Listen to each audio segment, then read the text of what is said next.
Doctor గారు, పురుషుని కంటే స్త్రీ వయసు ఎక్కువగా ఉంటే అంతుపట్టని బాధలు, వ్యాధులు వస్తాయని అంటారు. నిజమేనా? ఇది కేవలం అపోహ అండి.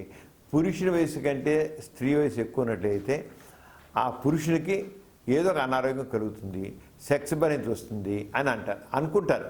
అదంతా టోటల్లీ రాంగ్ థ్రాష్. అలాంటివి ఏమీ దాని నిజం లేదు, అసలు నిజం లేదు.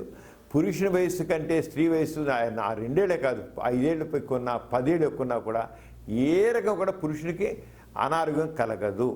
అంచేత ఇప్పుడు నేను విషయంలో తలనొప్పి వస్తున్నట్టే ఆయన తెలుసు నాకంటే 2 ఏళ్ళు పెద్దే, 3 ఏళ్ళు పెద్దే, ఈ 3 ఏళ్ళు పెద్దాన్ని పెళ్లి చేసుకుని నేనేమైపోతానో tension feel the tension headache is gets.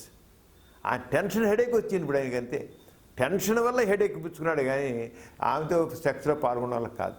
అంచేత ఆయన ఆ భయం వదులుకుని నిర్భయంగా పాల్గొని 2 పెద్ద తప్పు ఏంటండి?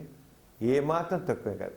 పెద్ద పెద్ద వాళ్ళ రచయితలు కానీ నాయకులకు సంబంధించిన వాళ్ళందరూ కూడా వాళ్ళ భార్యలు భర్త కంటే ఎక్కువ వయసు వాళ్ళని ఉన్నారు, భర్త కంటే ఎక్కువ వయసు ఉన్నాయి. అంచేత ఏమవుదు, ఏ రకం కూడా అలాగే పెళ్ళి అయిపోయింది కనుక మనసులో పెట్టుకుని ఆయన ప్రేమిస్తూ ఆయన ఎంజాయ్ చేస్తూ ఆమెను కూడా ఎంజాయ్ చేసేట్టు చేయాలి.